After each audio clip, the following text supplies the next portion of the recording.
الرجیم بسم اللہ الرحمن الرحیم۔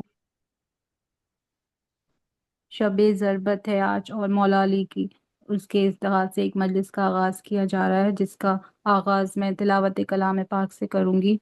اعوذ باللہ من الشیطان الرجیم بسم اللہ الرحمن الرحیم۔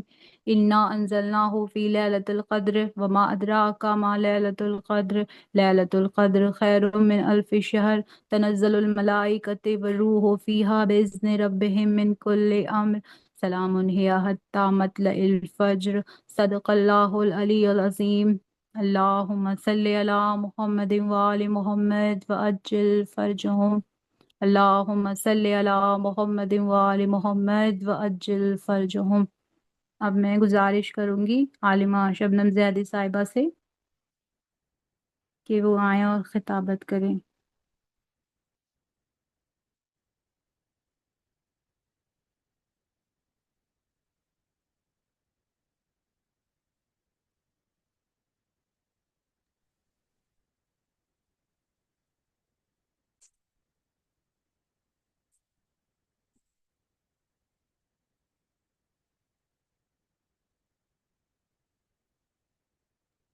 شبنم باجی آپ سٹارٹ کر دیجیے۔ جی سورہ کوئی پڑھے گا؟ سورہ پڑھ آپ لیا؟ لوگ پڑھ لیا؟ اچھا ٹھیک ہے۔ ایک سلوات پڑھ لیں سب لوگ۔ اللہم صلی علی اللہم صلی علی محمد وآل محمد وعجل فرجہم۔ رحم اللہ من قرأ الفاتحہ۔ الحمدللہ رب العالمین صراط المستقیم صراط الذین انعمت علیہم غیر المغضوب علیہم۔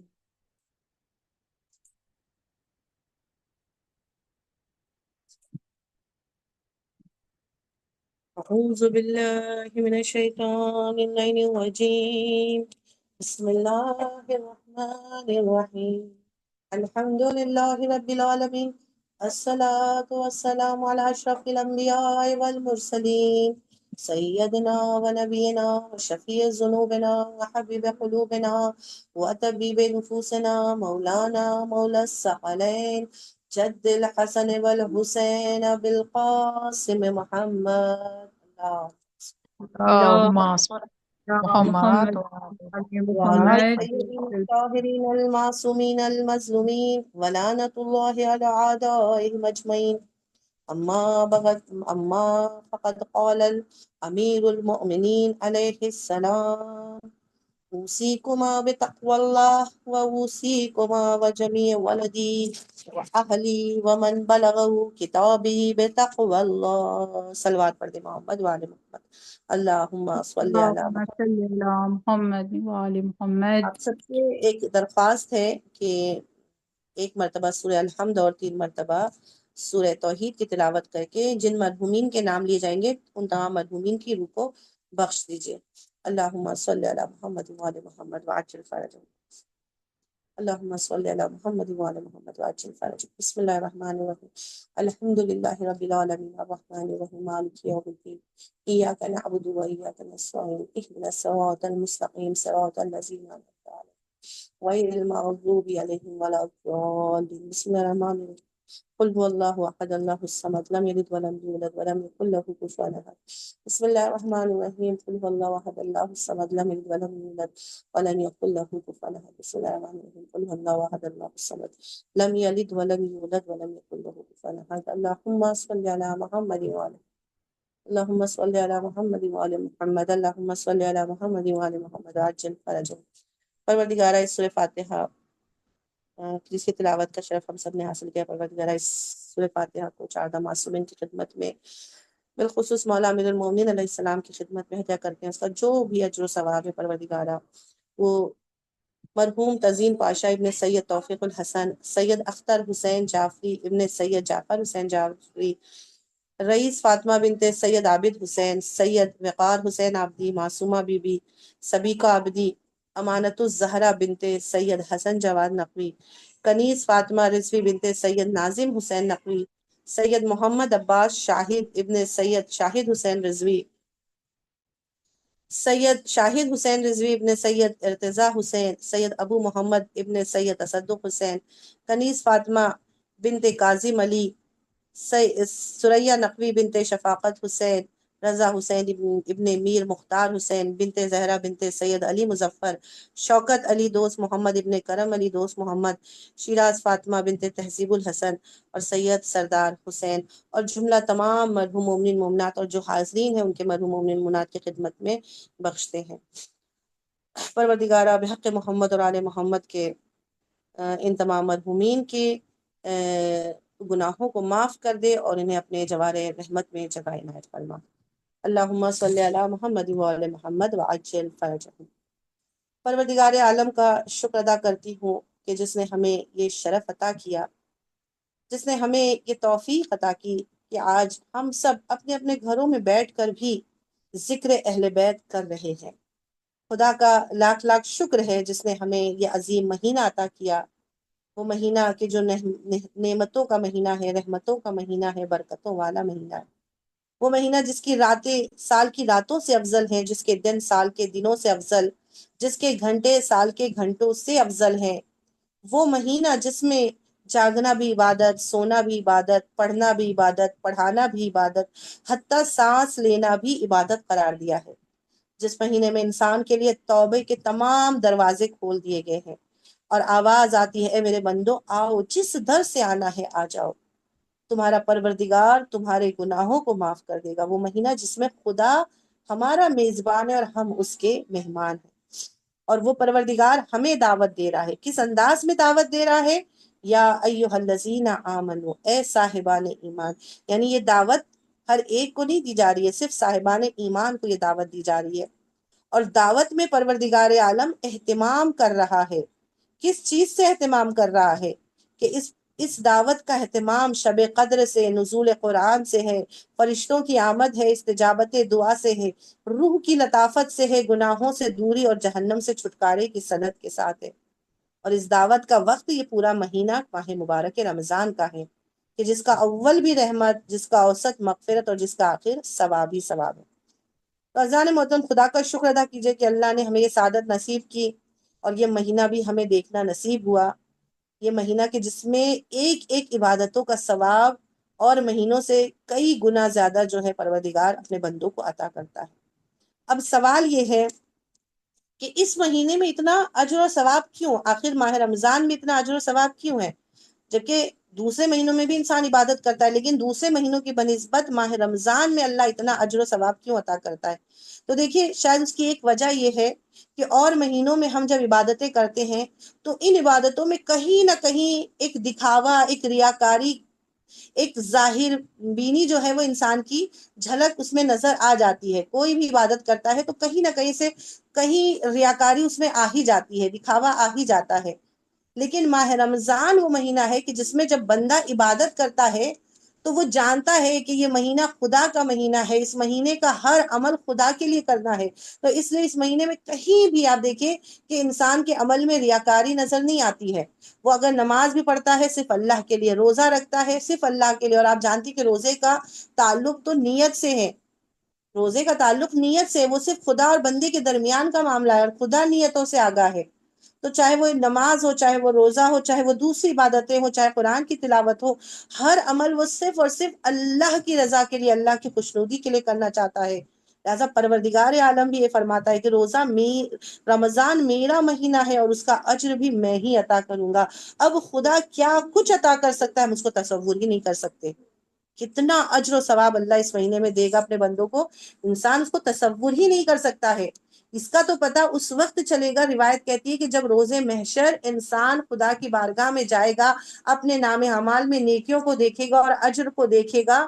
تو کہے گا، اسے تب پتہ چلے گا کہ اس مہینے میں روزہ رکھنے اور عبادتیں کرنے کا اتنا اجر اللہ نے اسے عطا کیا ہے کہ اس وقت انسان حسرت کرے گا اور کہے گا، اے کاش ایک مہینہ کیوں سال کے 12 مہینے ماہ رمضان کے ہوتے کہ میں 12 مہینے اللہ کی عبادت کرتا اور اس اتنے عظیم اجر و ثواب کو حاصل کر لیتا۔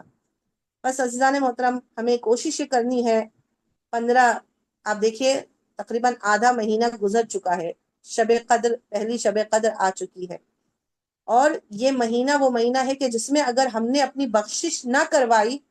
اور یہ مہینہ گزر گیا تو پھر ہم سے زیادہ بدبخت ترین انسان کوئی نہیں ہوگا۔ لہٰذا آج کی شب قدر ہے، پہلی شب قدر ہے، انسان کی تقدیر کو بدلنے کی رات ہے، یہ تقدیر ساز راتیں ہیں، تو ہمیں کوشش ہے کرنی کہ آج کی رات خدا کی بارگاہ میں راز و نیاز کریں، عبادتیں کریں، تمام شب عبادتوں میں انجام دیں، اور کوشش کریں کہ اپنے گناہوں کو آج ہم خدا کی بارگاہ میں بخشوا لیں، آج ہم کسی طرح سے بھی وہ مغفرت کو حاصل کر لیں، اور اس خدا کی مغفرت کو حاصل کرنے کے بعد اپنی زندگی کو ویسے گزارے جیسے خدا چاہتا ہے۔ ماہ رمضان کا سب سے بہترین عمل کیا ہے عزیزان محترم؟ جب خود رسول اللہ نے ارشاد فرمایا کہ ماہ رمضان کا سب سے بہترین عمل کیا ہے، کسی نے سوال کیا یا رسول اللہ ماہ رمضان کا بہترین عمل کیا ہے، تو رسول نے پوچھا کہ تم سب بتاؤ کہ بہترین عمل کیا ہے؟ کسی نے کہا نماز ہے، کسی نے کہا روزہ ہے، کسی نے کہا قرآن کی تلاوت ہے، کسی نے کہا مومنین کو کھانا کھلانا ہے۔ اگر رسول اللہ نے فرمایا کہ بے شک یہ تمام عمل بہترین عمل ہے، لیکن ماہ رمضان کا سب سے بہترین عمل کیا ہے؟ الورع عن محارم اللہ، ماہ رمضان کا سب سے بہترین عمل یہ ہے کہ انسان اپنے کو گناہوں سے دور کرے۔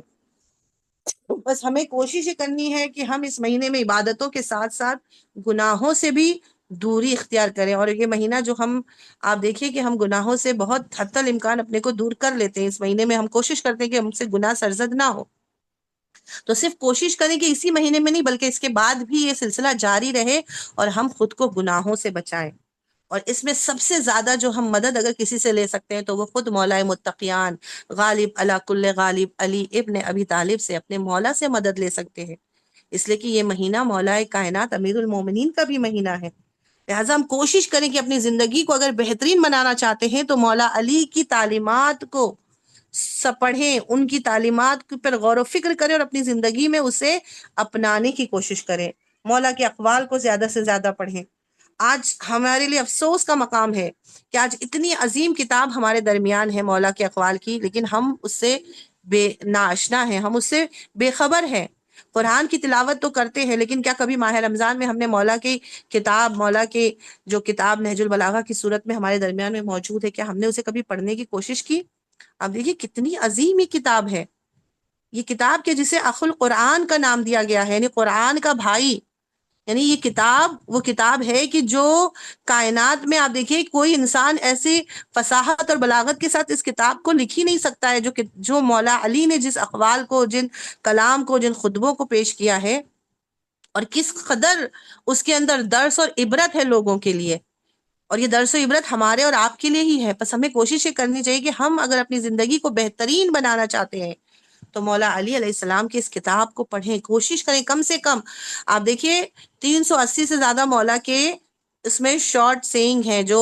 جس کو کلمات قصار کہا جاتا ہے، 3 حصوں کا مجموعہ ہے نہج البلاغہ، ایک لیٹرز ہیں، ایک خطبات ہیں، اور ایک امام کے اقوال ہیں۔ ہم اقوال سے شروع کریں، کوشش کریں کم سے کم سال میں امام کے 365 دنوں میں کم سے کم 200 اقوال تو امام کے ہم پڑھیں، سمجھیں کہ امام نے کہا کیا ہے، امام کیا کہنا چاہتے ہیں۔ یہ اقوال ہمارے اور آپ کے لیے ایک بہت بڑا خزانہ ہے۔ آپ دیکھیے اس کی کیا عظمت ہے نہج البلاغہ کی، کہ آج سے 70-80 سال پہلے علی گڑھ میں ایک کانفرنس رکھی گئی تھی، اور اس میں یہ لوگوں کو جمع کیا گیا تھا، بڑے بڑے مذہب کے علماء کو،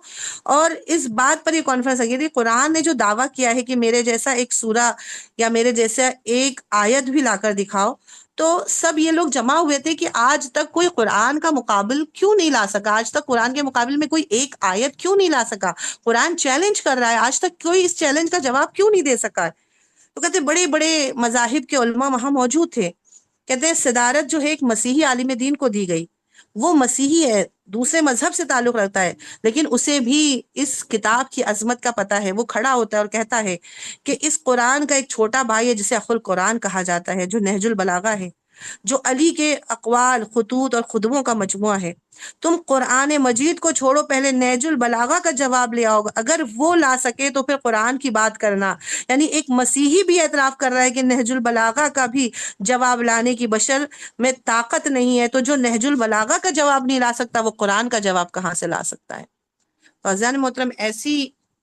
عظیم کتاب ہمارے درمیان میں ہے، اور اسی میں امام کی ایک وصیت بھی ہے جس کو میں نے اپنا عنوان سخن قرار دیا،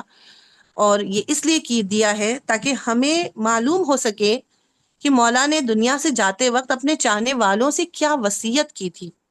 اور دیکھیے جو لائق اولاد ہوتی ہے وہ دنیا میں جب تک ماں باپ زندہ ہیں، اور بالخصوص باپ زندہ ہے، اگر باپ کی بات کو مانے نہ مانے، لیکن جو لائق اولاد ہوتی ہے وہ کم سے کم یہ کوشش کرتی ہے کہ باپ اگر دنیا سے جا رہا اور وصیت کوئی کر کے جا رہا ہے تو کم سے کم ہم اس وصیت کو ضرور جو ہے وہ پورا کریں، اس وصیت پر ضرور عمل کریں۔ مولا علی کی اتنی تعلیمات ہیں، مولا علی کے اتنے اقوال ہیں، اگر ہم ان تمام اقوال پر عمل نہ بھی کریں تو کم سے کم ہماری یہ تو کوشش ہونا چاہیے کہ علی اس دنیا سے جاتے ہوئے اپنے اولاد کو، اپنے چاہنے والوں کو جو وصیت کر رہے ہیں، کم سے کم ہم اس وصیت پر تو عمل پیرا ہو جائے۔ اگر اس وصیت پر ہم عمل پیرا ہوئے تبھی ہم اپنے کو شیعہ کہلانے کا حق رکھتے ہیں۔ خوش نصیب ہیں ہم کہ ہم علی کے محب ہیں۔ اذان محترم، واقعی علی کا محب ہونا، علی کا شیعہ ہونا یہ کوئی معمولی بات نہیں ہے۔ ہمیں شکر ادا کرنا چاہیے کہ پروردگار نے ہمیں علی کا چاہنے والا بنا کر بھیجا، جس کی محبت پر ہمیں فخر ہے، ناز ہے، جس کی محبت کا اجر، جس کی ولایت کا اجر اللہ نے یہ رکھا کہ حدیث قدسی میں پروردگار عالم قسم کھا رہا ہے، اقسمت بعزتی ان ادخل الجنہ من اتاہ وان عصانی، کہ مجھے میری عزت کی قسم، مجھے میری جلالت کی قسم، میں ہر اس شخص کو بہشت میں داخل کروں گا جو میرے علی کا مطیع ہو، جو میرے علی کا اطاعت گزار ہو، پھر چاہے وہ کتنے ہی گناہ سے کیوں نہ آلودہ ہو۔ اذان محترم، یہاں پر آپ دیکھیے، یعنی علی کا مطیع ہونا شرط ہے۔ بس اگر ہم چاہتے ہیں کہ ہم علی کے شیعہ کہلائیں، ہم علی کے چاہنے والے کہلائیں، تو ہمیں امام المتقین کا مطیع ہونا پڑے گا، امام کا اطاعت گزار ہونا پڑے گا، امام کے اقوال، امام کی تعلیمات پر عمل کرنا ہوگا۔ تو امام کی وصیت کیا تھی؟ وہ آخری وصیت جو امام نے کی،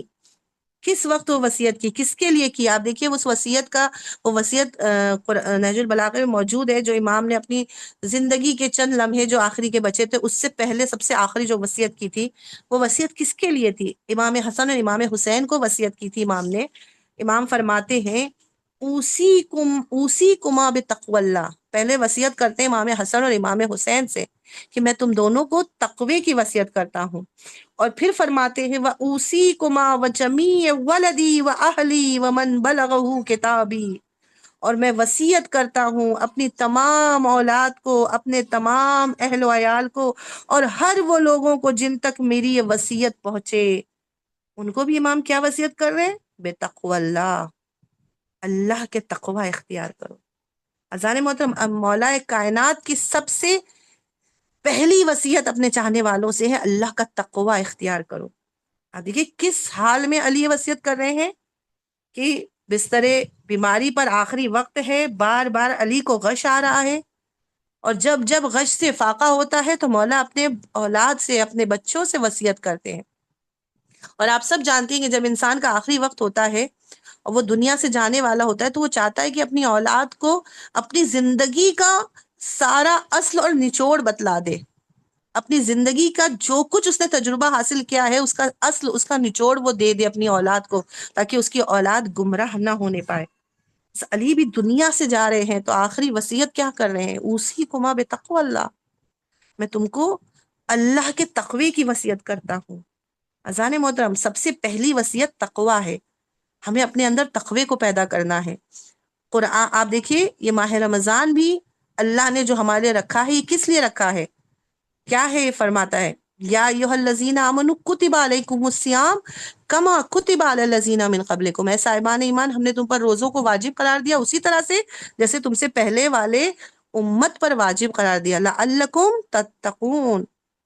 شاید کہ تم متقی ہو جاؤ۔ یعنی خود روزہ انسان کے اندر تقوی کی صلاحیت پیدا کرتا ہے۔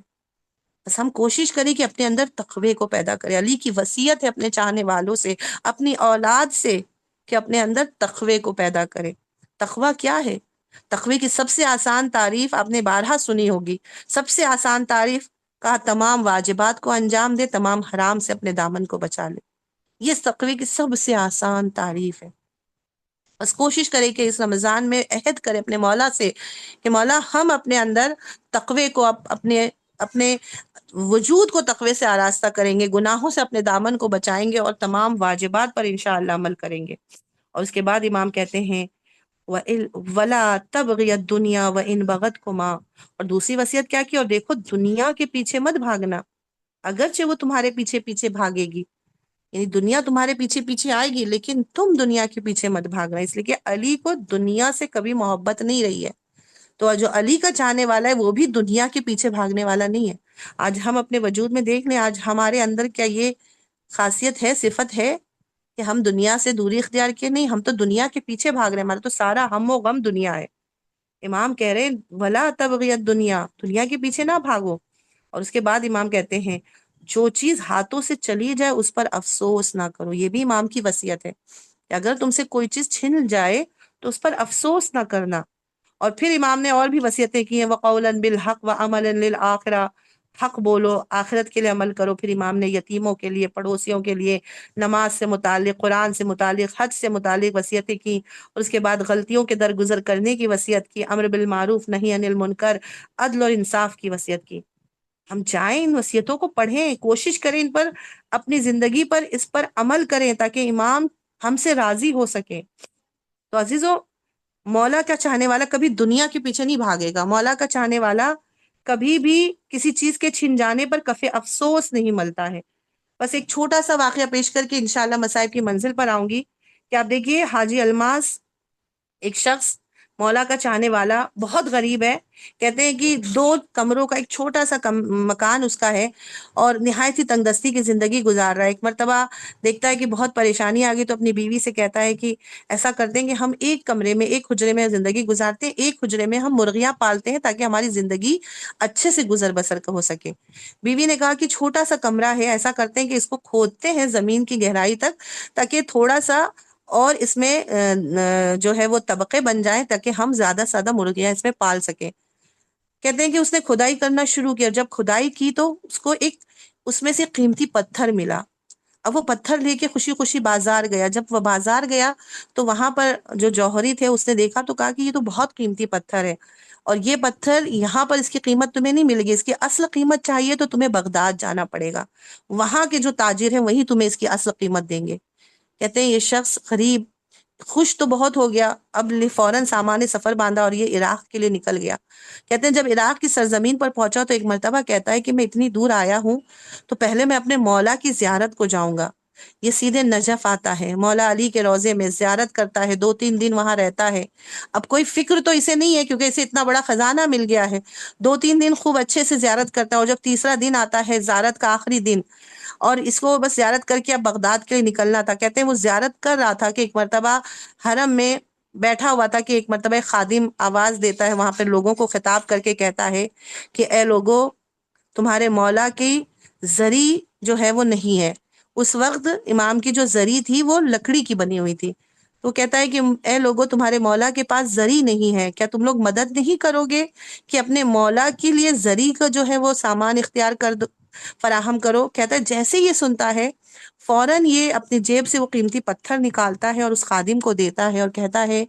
کہ یہ پتھر بہت قیمتی ہے، اسے جا کے بیچنا اور اس سے اتنا پیسہ ملے گا کہ مولا کی پوری زری تیار ہو جائے گی۔ خادم خوشی خوشی چلا جاتا ہے۔ کہتا ہے جب خادم چلا گیا تو ایک لمحے کے لیے اس کو خیال آتا ہے کہ میں نے تو قیمتی پتھر دے دیا، اب میں خالی ہاتھ کیسے جاؤں گا؟ کاش میں اسے بیچ کر آدھا پیسہ خود رکھ لیتا، آدھا دے دیتا، میں نے تو پورا پتھر دے دیا، اب پھر سے میری حالات ویسے کے ویسے ہی ہیں۔ کہتے ہیں کفے افسوس ملتے ہوئے وہیں بیٹھ جاتا ہے، اور تھوڑی دیر کے لیے اس کی آنکھ لگتی ہے، اور جیسی آنکھ لگتی ہے خواب میں دیکھتا ہے مولا کائنات اس کے قریب بیٹھے ہوئے ہیں، اور امام ایک مرتبہ مسکرا کے اس کے سر پہ ہاتھ رکھتے اور کہتے ہیں حاجی الماس، تم نے پتھر کو دے کر اب پچھتا رہے ہو؟ حاجی الماس یاد رکھو، علی مرد ہے، علی کسی کا حق اپنی گردن پر نہیں رکھتا ہے۔ یہ کہتا ہے میری آنکھ کھل گئی، میں نے فوراً جو ہے وہ میں ہڑبڑا کے اڑ گیا، میں نے فوراً مولا کی بارگاہ میں معافی مانگی۔ کہا ابھی میں معافی مانگ ہی رہا تھا کہ اتنے میں نے دیکھا کہ پولیس کے کچھ لوگ آئے ہیں اور وہ مجھے لے کے پکڑ کے جا رہے ہیں۔ یہ کہتا ہے میں پریشان تھا کہ مجھے کیوں لے کے جا رہے ہیں، یہ لوگ باہر لے کر آتے ہیں، اور یہ کہتا ہے کہ مجھے کیوں پکڑا گیا ہے؟ تو وہ لوگ کہتے ہیں کہ ہم تو آپ کو کب سے تلاش کر رہے ہیں، ہم اصفہان گئے تو وہاں پتہ چلا آپ نجف میں ہیں، تو ہم یہاں پر چلے آئے آپ کو لینے۔ کہا کیوں پکڑ رہے ہو تم مجھے؟ کہ اس لیے کہ آپ کے کوئی رشتہ دار ہیں جو ہندوستان میں رہتے تھے، اور وہ ملینر اور بلینر ہیں، اور وہ انتقال کر گئے، ان کا کوئی وارث نہیں ہے، اور انہوں نے اپنی ساری جائیداد، اپنی ساری پراپرٹی آپ کے نام کر دی، اور ہم آپ کو وہ پراپرٹی کے کاغذات دینے کے لیے آئے ہیں۔ حاجی الماس ایک مرتبہ مولا علی کے روضے کی طرف نظر کرتے کہتے، مولا اتنی جلدی حق آپ نے واپس کر دیا، میں نے تو ابھی پتھر آپ کو دیا تھا، یہ لوگ تو 20 دن سے مجھے تلاش کر رہے، اس کا مطلب علی نے یہ انتظام 20 دن پہلے ہی میرے لیے کر رکھا تھا۔ ہاں عزیزو، یہ ہے میرے مولا علی، یہ ہے مشکل کشا علی، جو اپنے چاہنے والوں کو ایک لمحے کے لیے بھی تنہا نہیں چھوڑتے ہیں۔ کوئی بھی مشکل میں گرفتار ہو، مولا علی اس کی مشکل کشائی کے لیے سب سے پہلے پہنچ جاتے۔ ہاں زادارو، مگر دنیا نے اس علی کے ساتھ کیا کیا؟ اس علی پر وہ ظلم ڈھائے گئے زادارو کہ وہ ظلم کو بیان نہیں کیا جا سکتا، کہ خود مولا حسین کہتے ہیں، السلام علیک یا اول مظلوم، اے اول مظلوم آپ پر میرا سلام۔ یعنی امام حسین جو خود مظلوم ہے، وہ اپنے بابا کو مظلوم، اول مظلوم کہہ رہے ہیں۔ عزادارو، کیوں اول مظلوم امام حسین نے امام علی علیہ السلام کو کہا؟ شاید اس کی وجہ یہ ہے کہ امام حسین مظلوم تھے، لیکن امام حسین سے بھی زیادہ ایک جگہ پر امام علی مظلوم ہے، اس لیے کہ کربلا میں امام حسین پر ہر مصیبت ڈھائی گئی، مگر ایک مصیبت ایسی ہے جو حسین نے بھی کربلا کے میدان میں نہیں دیکھی، کسی معصوم نے وہ مصیبت نہیں اٹھائی، وہ مصیبت صرف اور صرف میرے مولا علی نے اٹھائی ہے۔ اور وہ کون سی مصیبت ہے عزادارو؟ وہ مصیبت ہے کہ جو کوئی غیرت مند انسان برداشت نہیں کر سکتا، کہ جب کربلا کے میدان میں حسین زخموں سے چور چور ہو کر گر گئے، ارے ظالموں نے کہا دیکھو حسین زندہ ہے یا نہیں، کسی کی ہمت نہیں ہو رہی تھی۔ ایک مرتبہ کسی نے کہا دیکھنا ہے حسین زندہ ہے یا نہیں، خیمے کی طرف رخ کرو۔ بس جیسے ہی لشکر نے خیمے کی طرف رخ کیا، ایک مرتبہ حسین نے کوہنیوں کا سہارا لے کر کھڑے ہوئے، اے ظالموں رک جاؤ، بھی حسین زندہ ہے، حسین کی نگاہ کے سامنے ان کی ناموس پر حملہ نہ کرنا۔ میں کہوں گی مولا، اے مولا حسین آپ کو بھی برداشت نہیں آپ کی نگاہوں کے سامنے کوئی ناموس پر حملہ کرے، مگر اللہ اللہ غیرت علی، وہ علی جو دوگلیوں پر درے خیبر کو اٹھا اکھاڑنے والا تھا، اسی علی کی نگاہوں کے سامنے، اس غیرت دار علی کی نگاہوں کے سامنے اس کی زوجہ پر جلتا ہوا دروازہ گرایا گیا، پسلیاں توڑی گئی، محسن شہید ہو گئے، ان کی نگاہوں کے سامنے فاطمۃ الزہرا کو تماچے لگائے گئے، تازیانے برسائے گئے۔ ذرا تصور کرو علی کیسے برداشت کر رہے ہوں گے۔ آزادارو، شاید یہی وجہ ہے کہ مولا خود کہتے ہیں کہ مجھ پر صحرا میں موجود ذروں سے بھی زیادہ ارے مجھ پر ظلم ہوا ہے، اجرکم اللہ۔ آزادارو، شاید یہی وجہ تھی کہ میرا مولا اس ظلم کو برداشت کرتا رہا، کوئی اس ظلم کو سننے والا نہیں تھا، کوئی درد کو سننے والا نہیں تھا۔ یہی وجہ ہے، روایتیں کہتی ہیں علی صحرا میں نکل جاتے، وہاں ایک کنواں تھا، کنویں میں اپنا منہ ڈال دیتے، بہت دیر تک علی اسی کنویں کے اندر اپنے بعد دل کے تمام درد کو بیان کرتے، اس لیے کہ اب فاطمہ کے بعد کوئی نہیں جو علی کے درد کو سننے والا ہو۔ ہر باب ازاں بعد فاطمۃ الزہرا علی نے کیسے اپنے درد کو اپنے سینے میں چھپایا ہوگا، اور اسی انداز میں علی نے زندگی گزاری، مگر ارباب ازاں دشمنوں کو اس پر بھی ترس آیا۔ وہ وقت بھی آیا جب ماہ رمضان میں روزے کی حالت میں ایک روزے دار کو مسجد میں سجدے میں محراب میں ارے سر پر ایسی ضربت لگائی گئی، سر دو حصوں میں شگافتہ ہو گیا۔ ارباب ازاں، آج 18 ماہ رمضان ہے، آج علی نے آخری افطاری اپنی بیٹی کے گھر کی، آج آپ نے جب اعمال کیا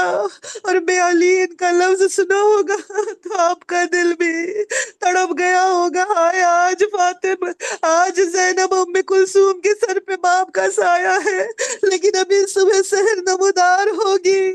اور علی مسجد میں جائیں گے اور ایک آواز گونجے گی، قد قتل امیر المومنین، ارے علی امیر المومنین کو قتل کر دیا گیا۔ ہر باب ایسا روایتیں کہتی ہے کہ میرا مولا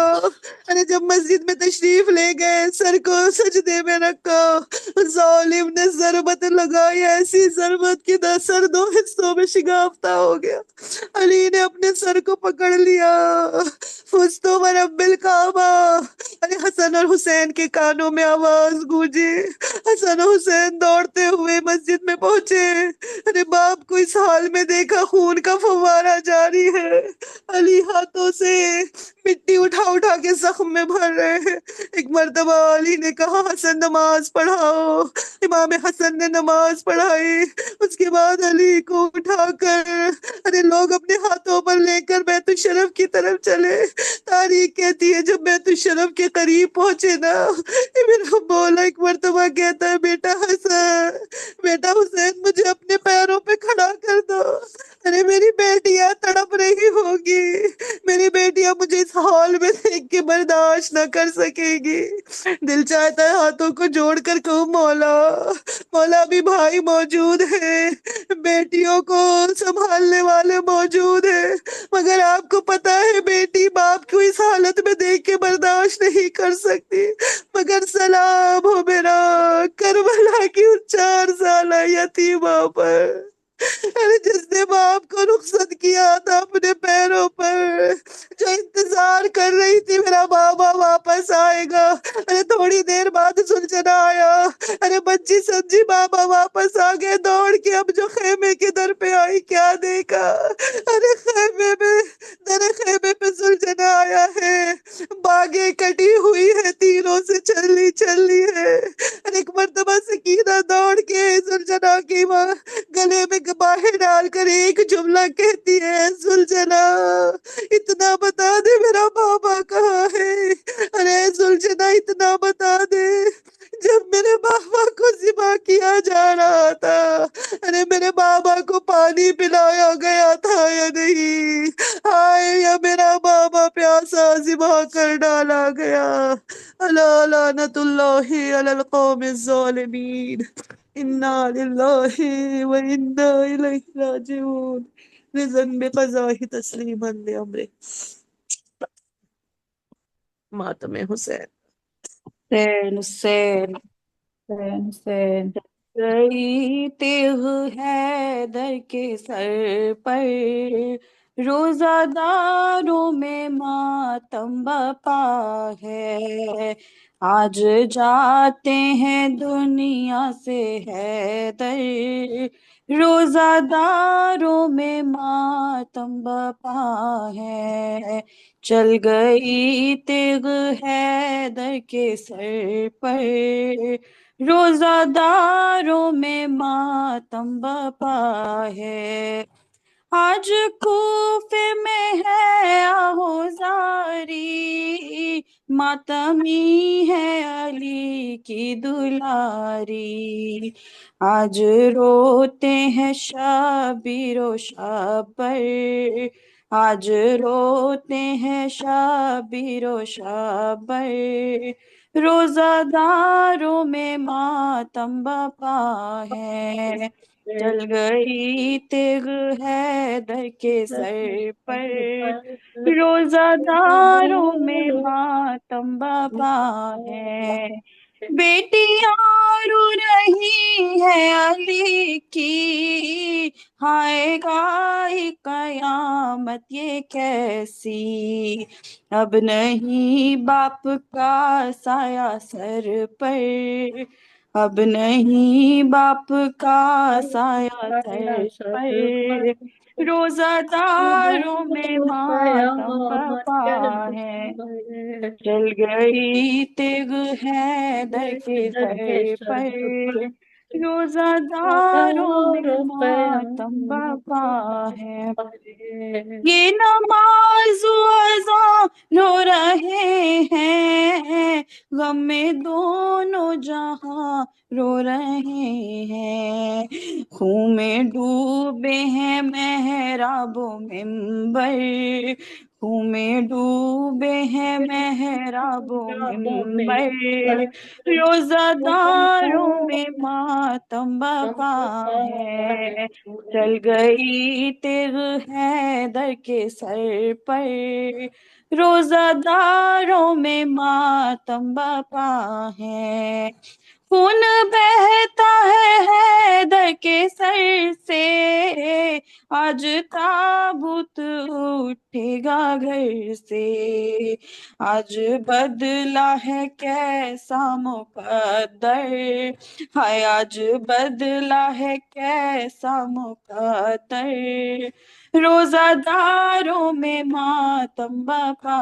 ہے، چل گئی تیغ حیدر کے سر پر،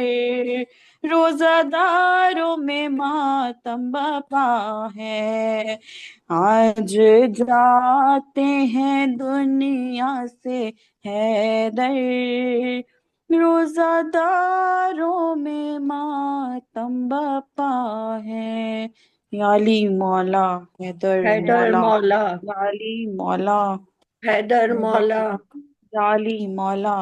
حیدر مولا، آنٹیاں پڑھ مولا رہی ہیں کشور آنٹی؟ حیدر مولا، یا علی مولا حیدر مولا، علی مولا ہم، حیدر یا مولا، علی مولا حیدر مولا، حیدر یا مولا، علی مولا حیدر حیدر مولا، یا مولا، علی مولا، حیدر یا مولا، حسین، زیارت یا پڑھا دیں؟ حسین، یا حسین، اللہم یا صلی۔ حسین، جی جی پڑھا دیجیے۔ السلام علیکہ یا ابا عبداللہ، السلام علیکہ یا ابن رسول اللہ، السلام علیکہ وعلی جدک و ابیک، السلام علیکہ وعلی امک و اخیک، السلام علیکہ جمیعا شہداء کربلا و اسیران کربلا،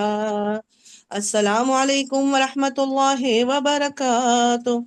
السلام علیکہ یا غریب الغرباء، السلام علیکم یا معین الضعفاء والفقراء، السلام علیکم یا شمس الشموس، السلام علیکم یا انیس النفوس، السلام علیکم ایھا المدفون بارض طوس، السلام علیکم مغیث الشیعة والزوار فی یوم الجزاء، السلام علیکم یا سلطان العرب والعجم، السلام علیکم یا ابا الحسن علی ابن موسی الرضا، روحی و جسمی لک الفدا،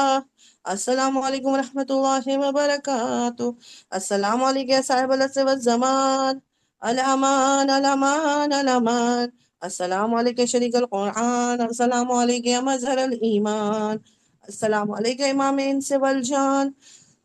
السلام علیکم امام الزمان هذا، عجل اللہ تعالی فرجک وسہل اللہ تعالی مخرجک وسحورک انشاءاللہ، السلام علیکم ورحمۃ اللہ وبرکاتہ۔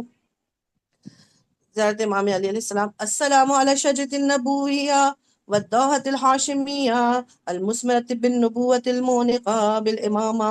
وعلى زجیک آدم ونوح علیہ السلام، السلام علیک وعلی اہل بیتک الطیبین الطاہرین، السلام علیک وعلی الملائکۃ المحدقین بک والحافین بقبرک یا مولایا یا امیر المومنین، ھذا یوم العہد وہو یومک باسمک وانا ضیفک فیہ وجارک،